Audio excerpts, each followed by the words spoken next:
Hey everybody, welcome to Ask the Anabolic Doc, starring Dr. Thomas O'Connor, brought to you by his websites, anabolicdoc.com and metabolicdoc.com, both of which you can get this fine book, America on Steroids, A Time to Heal. You can also pick that up at amazon.com. Dr. Thomas O'Connor, sir, how are you? What's up, Ron? How you doing, man? I like this backdrop. This is your home studio? Oh yeah, this is the home studio. I like this better than the Yep, medical office. Anabolic, yep. We don't have your medical student off in the corner. Yeah, I came back to the home office for today. Okay, that's cool. So you did a video. I wish I had a gavel, like a judge gavel, because the title of your video, I'm stealing it completely. TRT, not guilty. And I want to go bang, bang for prostate cancer, but I don't have a mallet. Because this is something I was hearing for years. And I mean, even before I hooked up with Dr. Abraham Morgentaler, I had made some sort of casual inquiries to whoever was my general physician at the time. I went through a couple of them in that time span about TRT, because I knew at that point I already had that ASIH, anabolic steroid induced hypogonadism. I knew my body was, my nuts were never going to make enough tests anymore. And they all told me the same thing. Nope, TRT will give you prostate cancer. I said, oh, okay, well, you say so. So, you know, you did a video, very, very thorough. That's on your channel, Anabolic Doc. It's a very controversial subject because even though this has been debunked and disproven, it's still out there. It's still one of those myths, one of those things. It's going to take a while for it to die down. So I just want to delve into what you presented in your video, but was a history of where this came from. Where did they first come up with this supposed link between testosterone replacement and prostate cancer? So it all goes back to a study in 1941. So, geez, I mean, the atomic bomb hadn't really true. Atomic bomb hadn't even been invented yet, and we're relying on this. So it was a study done by two gentlemen named Huggins and Hodges. So they took men that had metastatic prostate cancer, which metastatic, does that mean it's advanced? It's outside the prostate. Okay, so it had spread. Yeah. So they castrated these men. They removed their testicles, and that improved the outcomes of their cancer survival rates, I'm guessing. So they drew a conclusion, these researchers, that, okay, it must be the testosterone that causes the prostate cancer in the first place. And they said they believed, or they had the theory that giving testosterone to men would progress prostate cancer, and nobody really questioned that. Yeah. It's kind of insane when you think about it, isn't it? Totally insane. It's not evidence-based science, that's for sure. So this is 60 years ago. Or how long ago? Yeah, this has been like 60 years. The medical commission the medical community believed, just took that as at face value for decades and decades. And it wasn't until other studies were done years ago. So the two best studies you came up with, one was the British Journal of Urology in 2017. The other one was done by Dr. Ramasamy at New York. Ramasamy, yeah. Cornell Medical College in New York. And they found no support that hypogonadal men on testosterone replacement therapy develop prostate cancer at any rate greater than the normal male population, right? Correct. So boom. And so now, it took until 2018 for the Endocrine Society guidelines to state officially there is no risk for hypogonadal men to develop prostate cancer from TRT. And then my former physician, until I got tired of going all the way to Brookline, Dr. Morgentaler, he came up with his own theory of test saturation, which he found, ironically enough, that men on testosterone replacement have less incidence of prostate cancer. Who would have thunk? It may be true. Yeah, and I mean, and you said, you've been treating men with TRT for about 15 years now. Yeah. And you say roughly something like between 1% and 3% of your patients have prostate cancer, which is far below what you would expect men of the age range of your average patients to have, right? And that's my cohort, which the numbers for me can go into the thousands, and I'm not following all those patients anymore, and I'm just making a general statement because I have and most of my men that I'm treating on testosterone, you can imagine have low testosterone. They're all legitimately low. Most are low because they've used anabolic substances and they have ASAH, and they're still young. They're young, but I do have men probably into the mid 70s, and I have a few men that are late 70s, and I think I have one patient that's 82 that's on testosterone. You can imagine he came to me on testosterone. He's been on testosterone for at least 30 years. Wow. So, and he doesn't have prostate cancer, and he does have BPH though. He does have prostatic enlargement that would be, you'd see something with a normal man at that age anyway, and it's not any worse than it would be with a normal man. So this is the stuff we're looking at, the data.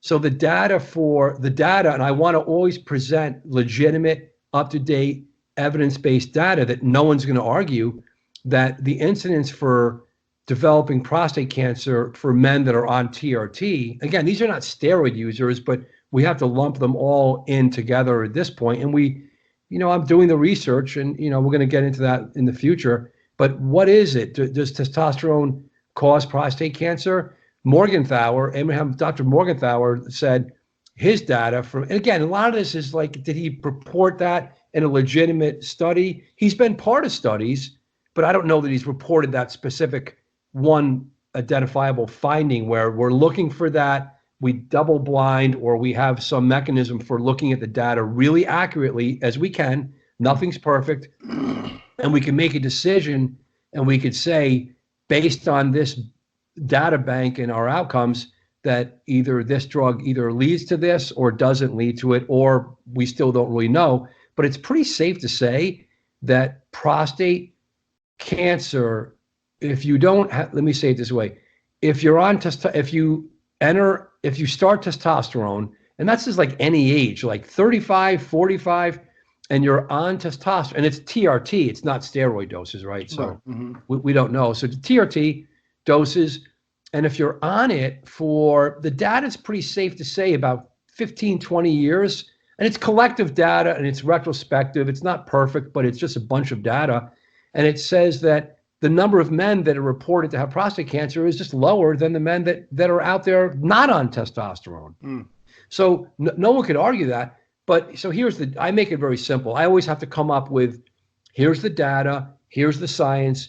Again, you could argue, you could tear apart the study, you could argue me, you could argue the doctors, but this has been around for a long time. So when I made that video, which is not too long ago, it's very clear that no urologist, no endocrinologist, no expert doctor that's involved with testosterone replacement, if they don't know what they're saying, it's just embarrassing for them, and they should not be involved with prescribing testosterone or androgens to a patient. So they should know that. So it's embarrassing, like you said. It's not, you said controversial. It's definitely not controversial because the data says it's not true. So it's but I like that. But I like the controversy is that if you talk to an ignorant doctor, and just an ignorant, he's just ignorant. He doesn't know the data.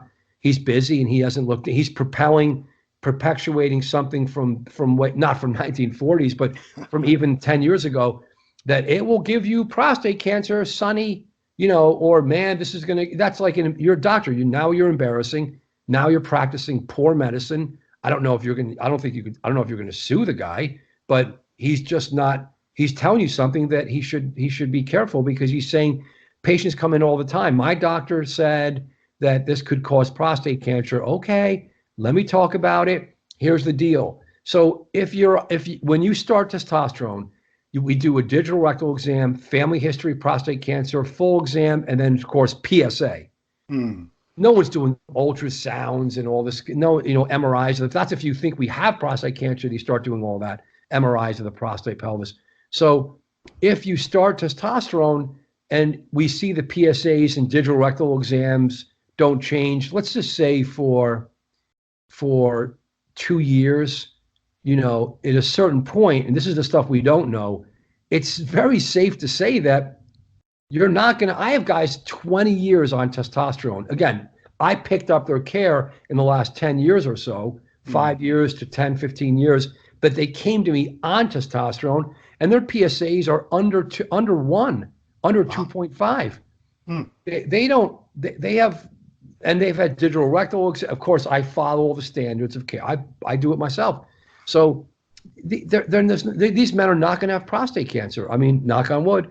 So, but then if they live long enough, we just don't. So if your PSAs go up, you're on testosterone within 6 months to a year, 18 months, we see it start to go up.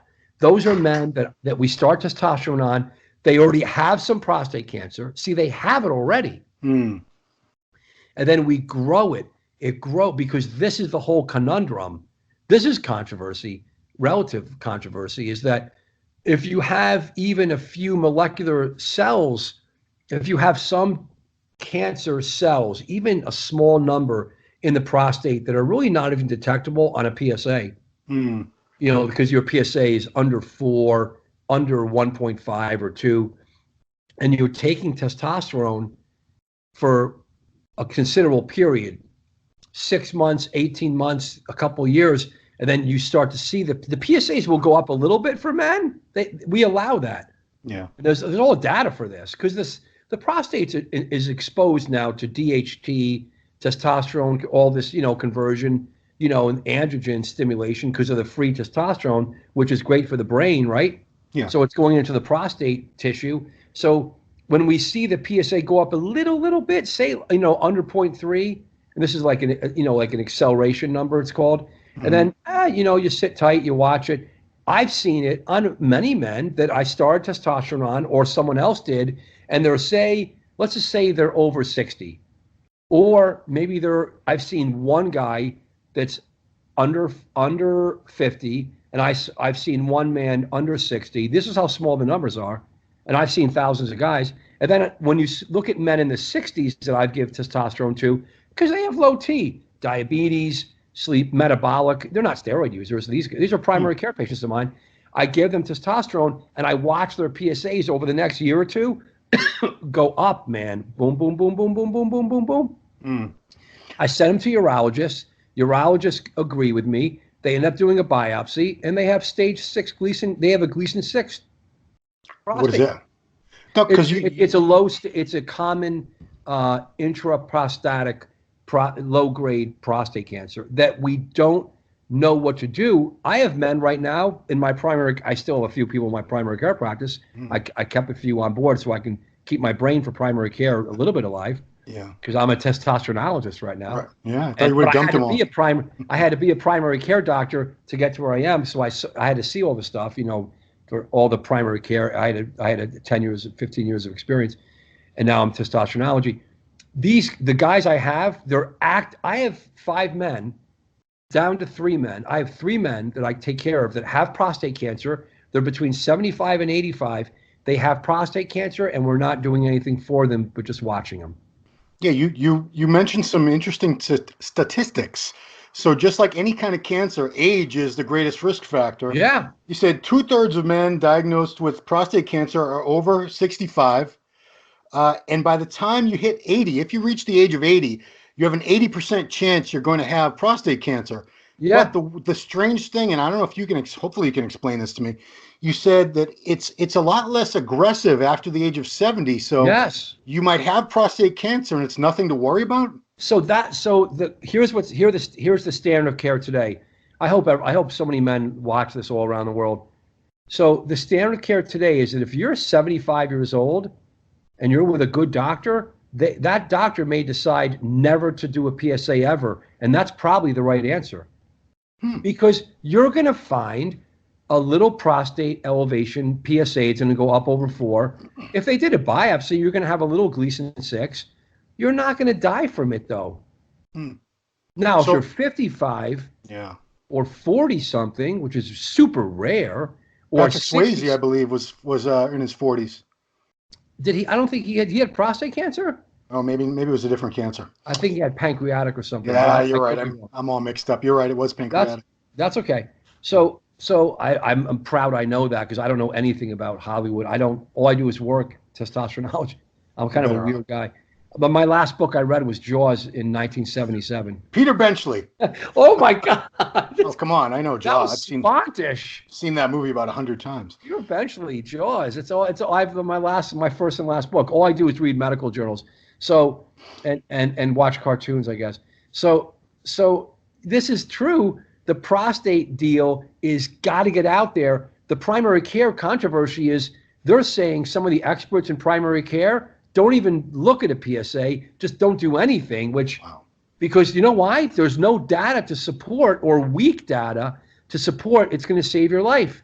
But now the argument is the urology guys are going to argue that and say it's not true. It will save your life, but it does come at a cost. What's the cost? A lot of false positives, a lot of stress, a lot of medical imaging, a lot of resources and physicians and time and MRIs and biopsies.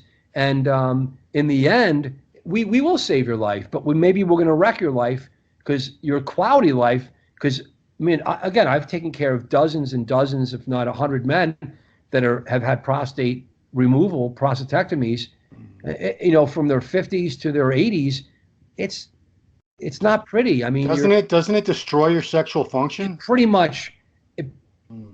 It pretty much does. I mean, it does. Because you're removing they can't, even the best surgeon that I've experienced in my patients in the world down at your place there at Harvard and Hopkins and Cleveland Clinic and Mayo, and we're so blessed in this country. And we have doctors overseas. A third of my work now is not in America. It's all over the world. So these are men that I talk to, and they're in their 70s, and they do consults for low T, and the first thing they tell me is, Doc, I had prostate cancer. We had it removed. I have low T. My doctor doesn't feel comfortable putting me on testosterone and I talked about that in my video, didn't I? Didn't I talk about that? I think I did. Yeah. So I'm just so tired today.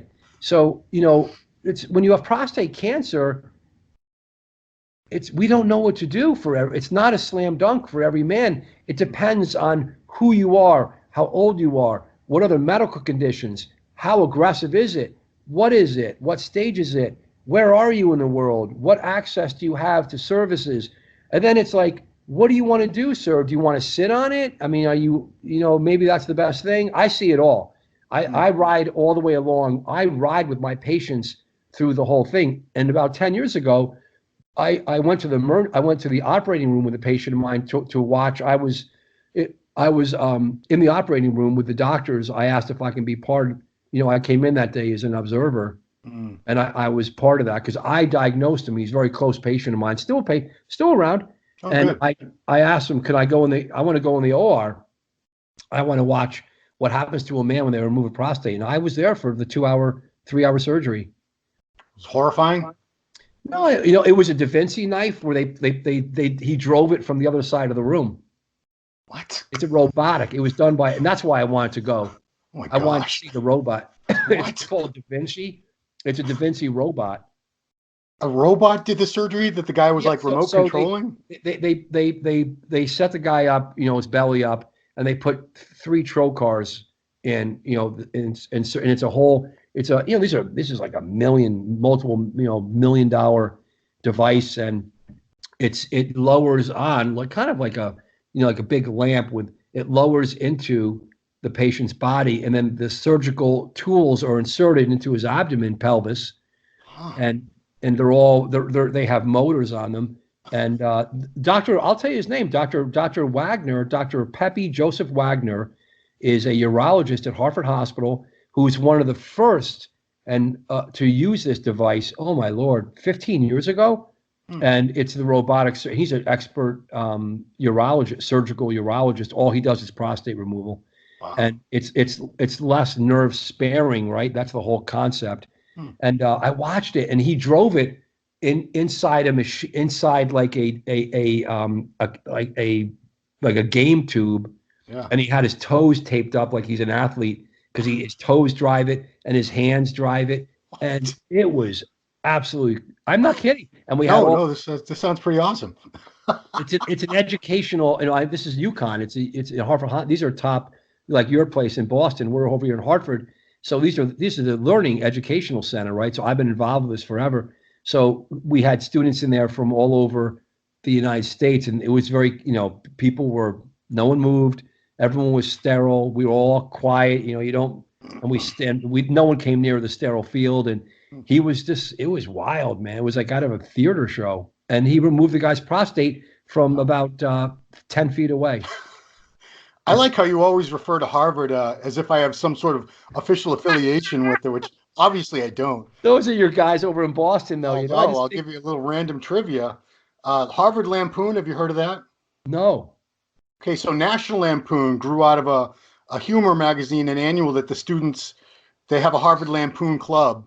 Every year they come, I don't know if they still do it. They would come out with an issue every year. It would be a parody of some other magazine. And I was featured when I was 12 years old, 13 years old, in an issue with Brooke Shields on the cover, and it was a parody of People magazine. And I got to go to the party at the Harvard Lampoon Club, and it was pretty cool. I met Brooke Shields there. I met Were Gene you bodybuilding then? Was it model? I was 12, and I looked like I was about 8. I was a Muppet. Yeah, they had me in the magazine as this fake boy genius named Timmy something or other. Oh my God, it was hilarious. That's awesome. Yeah, so that's my Harvard story. So those are your guys, but so the guy removed his prostate. He's around. He's around, and later on we diagnosed him with pretty bad heart disease first, bypass surgery. Then we had the prostate. It ain't easy getting older. Well, he's around. He's still around. Wow. Look, man. I mean, this is what we do in primary care land. So the guy's still around, and sexual stuff. I mean, so I talked to a guy recently who came in who's on TRT. And he's humble. I'm humble. He wants me to just manage him. And he has some heart disease, but he's stable. And he's only 60, 59 or 60. And he had his prostate removed. And then they put him back on testosterone after a year of having undetectable PSAs. It's really interesting. Otherwise, they would, please, men in the world, if you had prostate cancer and it's removed and you have undetectable PSAs, if you're, the evidence-based support now says, if it's removed and you have no detectable PSA, which that means no detectable prostate tissue, not to mention cancer, you could safely go back on testosterone and be watched. And I've been involved with those patients for maybe almost 10 years. And the recurrence level, I've never even heard of one patient recurring with prostate cancer because they removed it.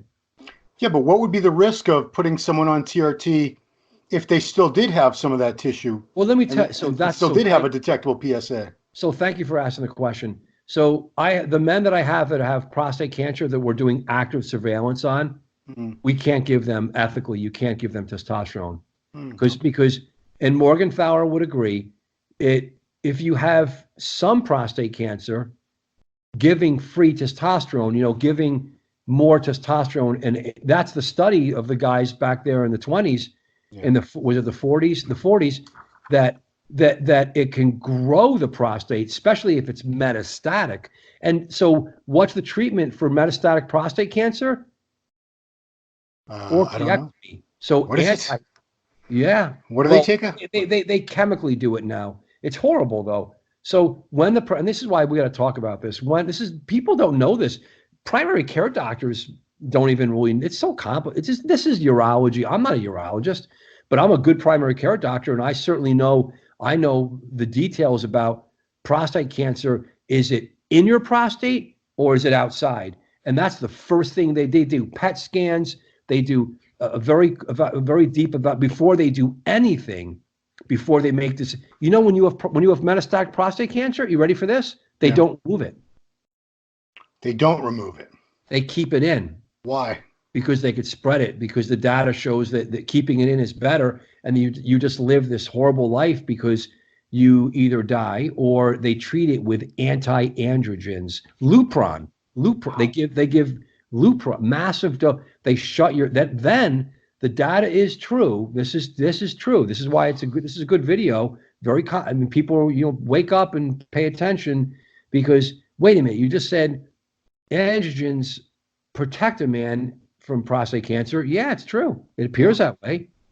Androgen saturation from testosterone saturation from Abraham Morgenthaler. Right. I don't know if no one's arguing it yet. And the incidence looks like, if you're on testosterone, it looks like you have lower incidence of maybe because you're healthier, maybe you're less inflammation in your pelvis, less diabetes, less, who knows? Yeah. But if once you have prostate cancer, and if you feed it androgen biologically, and if it's metastatic, for sure, it's going to be bad.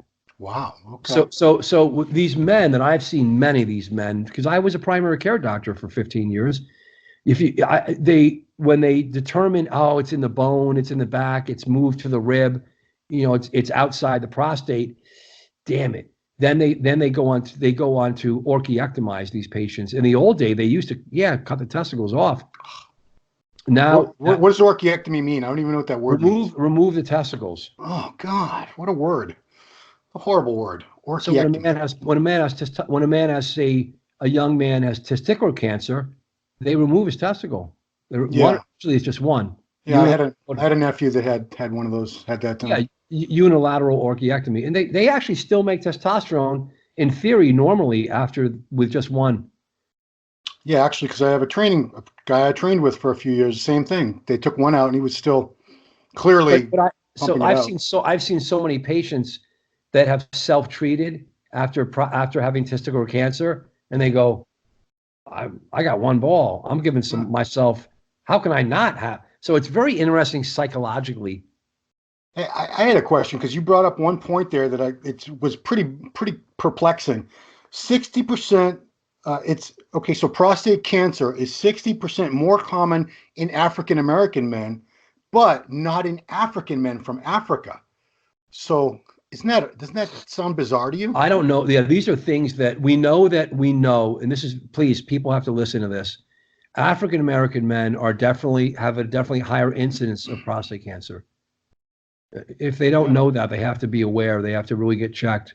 A lot of the men's health clinics in America, that's all they do, and that's fine with me. Women's health does everything. The men's health clinics, if you look at your place there in Hartford and UConn, because I know at St. Francis they have a men's health clinic, and I know what they're doing. They're not doing what I'm doing, which that's okay. But they're paying attention. They have public health money, and they have services for bringing attention to underserved communities and African American men that can please come in. Let's make sure you're screened for prostate and kidney disease early. And you know what? That's awesome. So men don't. It's true. I mean, there's an attention. African Americans, you have to be careful when you look at the comprehensive metabolic panel. The GFR is going to be different, and you have to understand they have a inherent propensity for having a setup for having early and worse kidney disease, and that's men and women. And when they get diabetes and hypertension, it's just going to be worse. So if you go to the dialysis centers, there are a lot of black people in there. So it's just, we need to bring more attention to that. And then the PSAs, an African men, I didn't know that. Did I say that? I don't think I said that. Just because we're on the subject, I don't know. We're talking to men, so you did lay out some of the risk factors for prostate cancer. High-fat diets will increase your chances. Sun exposure, is that right? I don't know about that. Or was it less time in the sun? Heavy metals like cadmium. Okay, I don't do that. And smoking. Well, smoking's pretty bad anyway. We knew that. As far as statistics, because a lot of guys out there are probably scared. So you have a 1 in 9 chance, if you're a man, of being diagnosed with prostate cancer. You have a 1 in 39 chance of dying from prostate cancer. There you go. And it just seems like the younger you get it, the worse it's probably going to be for you. Is that right? Family history. Yes. So when you said, if you have a father or a brother, you said, that had prostate cancer, you're twice as likely to have prostate cancer. Yeah, and then again, the numbers that you're saying and that I've reported, there's hand waving on some of those, but they're certainly true. There's genetics. When you do a family history on a man, I took 3 new patients in today. It was a crazy day, and I every single one, tell me your dad's history for heart disease and prostate cancer. And one of the 3 guys, dad has prostate cancer in his 70s, it looks like. Wow. So this is a guy that, you got to keep your eyebrows open and up, like, okay, you got to watch this guy. You got to just put attention. You gave attention to all men, but the apples don't fall too far from the tree, right? So there's some inherent if you're a family history of prostate cancer, you got to, heart disease, it's genetic stuff. But there's definitely men that have metabolic disease. And America, here we are, right? Men that are heavy, obese, they definitely have an uptick in prostate cancer. Probably all cancers, I would imagine. It's probably, colon cancer. I don't know. Yeah, I think so. Obesity seems like a risk factor, and just about every time I see a cancer, I seem to see that listed. Yeah. I wanted to give you just a couple questions. These were from the comments section of your video, which was on Anabolic Doc YouTube channel, everybody. Same title as this one. I stole the title word for word, but first question, any evidence frequent ejaculation is beneficial for prostate health? I've heard that many times. Is there any evidence? I think I've asked the urology guys this question, and I think they just shrug their shoulders and they say, no, but maybe, well.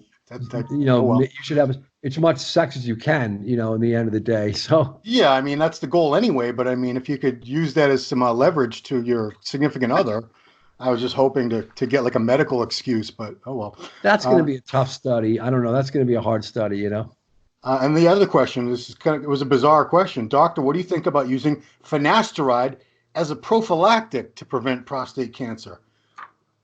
That's a great question, and you caught me off guard, but let me see if I can do something pretty cool. Years ago, there were 2 studies that showed that finasteride, Propecia, but it was finasteride dose, not the Propecia dose. It was a stronger dose of finasteride. It was given to men, not on testosterone, not where they're blocking the DHT, and they did it for BPH, and they had a lower incidence of overall prostate cancer. Wow. But the worry was the men that in that study that had prostate cancer, they had a more aggressive type of prostate cancer. Oh, geez. Okay. So then they did another study. They did another evaluation where it nullified it and it said it's not true. These studies, doctor. Oh my goodness. So and then there's dutasteride, which there's finasteride and there's dutasteride, which is used also just for BPH.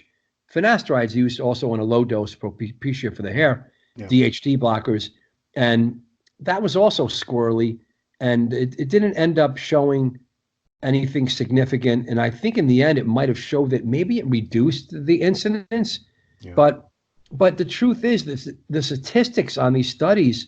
When I look for this is years ago, and I have not seen a study yet that's significantly to argue that. So in the end of the day, you're not going to say, and take finasteride that will destroy finasteride. Have you heard of finasteride syndrome? No. What's that? Oh my Lord. Pay attention, folks. In the last couple of months, I've seen half a dozen or so guys come in with low T, horrible sex problems, never using steroids, using finasteride for the hair, and they had massive depression and horrible sexual function because they had finasteride syndrome. Oh my goodness. But they had nice hair, right? They did have nice hair. So I say, forget about the hair, go with the sex. Dude, if it came down to it, I love my hair, but come on now. So I guess the one point I wanted to try to, last question, I guess, would be, if, we're talking about the link between TRT and prostate cancer, which they found really none. And, to really take that to another level, we have so many men over the past 30, 40, 50 years who've been abusing steroids at far, far greater doses than TRT. We have guys routinely 500 to 2,000 milligrams a week.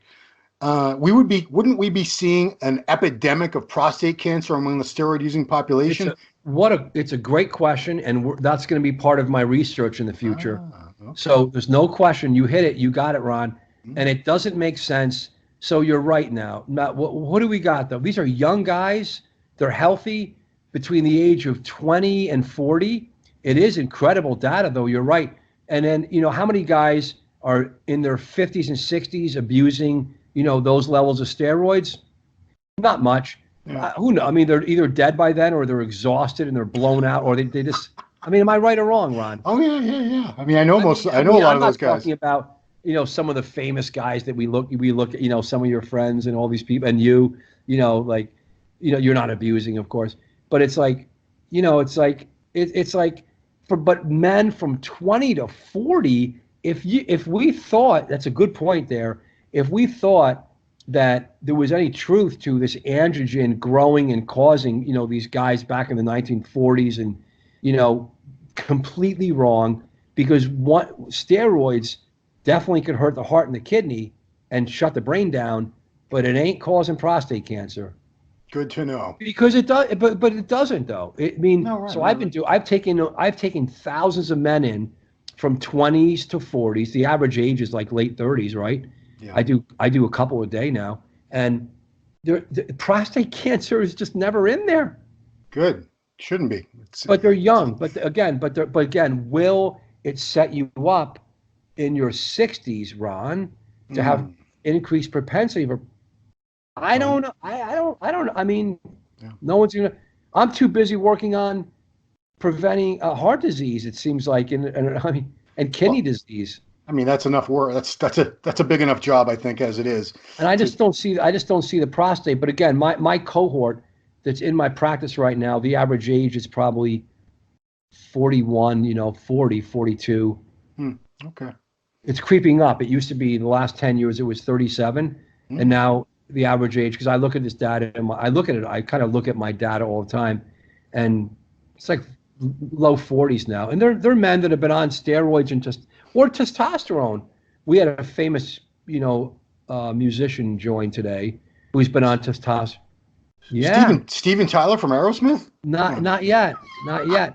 But he's a famous musician. I don't want to say what he plays, but he's been on testosterone and loving it for 5 years. Good for him. From somewhere, a big city in this country, and he's moved to this city area around you and me, and he comes into me because he just wants to stay on it and have great medical care. So we just had a great time for about an hour and a half, and I'm going to tweak a few things, and he's not some big huge steroid user, but I take care of men on testosterone. So if you said the name, would I go, oh yeah? Would I know him? No, probably not. Oh, okay. Probably not, but he's a professional though, and it's just exciting for me. Education. He's educator. These guys have PhDs, and they also play their instruments, and they're teaching. They're professors and just bright guys, and just like, so you think like, and I'm in there with my med student today because today's Thursday, and it's like we're looking at each other. We just had one monster leave, and then we got this guy, and we're like, wow, man. We're like, wow, this is pretty cool, man. Like, different guy, but in the end of the day, they just want to feel good and keep having sex. Yeah, you got quite a range of patients, doctor. Huh? It's unbelievable. It's unbelievable. Man, all right. Well, doctor, it's been a very enlightening show. This is a subject every man should be interested in, because 1 in 9, that's a pretty high stat. That's more than 1 in 10. Like women. It's the same. Very similar as women and breast cancer. Wow. Okay. Their numbers, I think, are 1 in 8. Wow. Okay. So if you live long enough as a man, you're going to probably have prostate cancer. Will you end up dying from it? Probably not, but you could. The bottom line here is you got to go see very good doctors. And if you're in doubt, just go to a urologist, because those guys are the real experts in the end of the day. Yeah. Just one stat I want to see if you know off the top of your head, because we just said you have a 1 in 39 chance as a man of dying of prostate cancer. Heart disease, what are your chances? 1 in what? You know what? That's going to be much higher, because it's the #1 cause of death in the United States. That's what I'm thinking. It's probably like 1 in 10 or something, or more. 1 in 5, 1 in 2. Yeah, 1 in 2. I mean, how many people die of old? So my day is, I put testosterone on a stick. I pull it in. Guys come in with a nose, and then I get to do an executive physical where I do the heart. I look at everything. It's really, I just will never end. I got some plans for how we're expanding the company. I don't want to talk about it yet. Okay. We got some plans. When the time comes, when you have news to share. Finally got it. Finally got the plans, because I'm just cooking, man. I'm cooking along, and guys are waiting about a month for me now. 3 weeks to a month, and I do apologize. I'm going to probably go up to probably 3 months of a waiting list in the next 6 months. I'm getting like 2 or 3 new guys a day. Online. No, that's not. To see one of the world's, how many doctors are doing what you do? Really. No, no one, So not one. to wait a month for an appointment, I don't think is unreasonable at all. I'm That's doing it. actually, I would have assumed it would be like 6 months to a year. You know if they got me one little funny tidbit. They Hmm. bought me an hourglass. It's a 90-minute hourglass, Your Ron. time is up. Get out. And I do it with today was the first day we used the hourglass. That would be that'd be not. I'd be going crazy looking at that the whole time though. Ron, it's an hour and a half hourglass because I'll sit in there for hours and my staff is like, yeah, you're done. You got to get out here. Those people call me. It's just so it's a shit show. It's awesome. Man. So you're using something from like 10,000 years ago to Ron, the hourglass. No, they don't mind because they're like, Doc, an hour and a half with you? This is going to be okay. I just find it hilarious that you have an hourglass in your office. That's all. All right, Doc, you've been very generous as always, very informative. I want to tell everyone, check out the doctor's websites, metabolicdoc.com and anabolicdoc.com. If you hope to become a patient or get a Skype consultation, because the doctor works with people all over the world, that's where you can contact him, arrange a visit appointment or something like that. Go to his YouTube channel, Anabolic Doc. He puts out at least one awesome video a week, sometimes more when he's in the mood. And you can get his book on those websites, America on Steroids, A Time to Heal. I had to make sure it wasn't the Greek doctor's book, Dr. Tulios. I got them like stacked one on top of each other. Oh my God, it's great. And you can get that on Amazon.com. Dr. O'Connor, thank you so much. So the final word today, guys, again, TRT, not guilty for prostate cancer. That's it. Next case. All right, Doctor, thank you. And thank you, everybody, for watching Ask the Anabolic Doc. We'll see you next time. Thank you, Ron.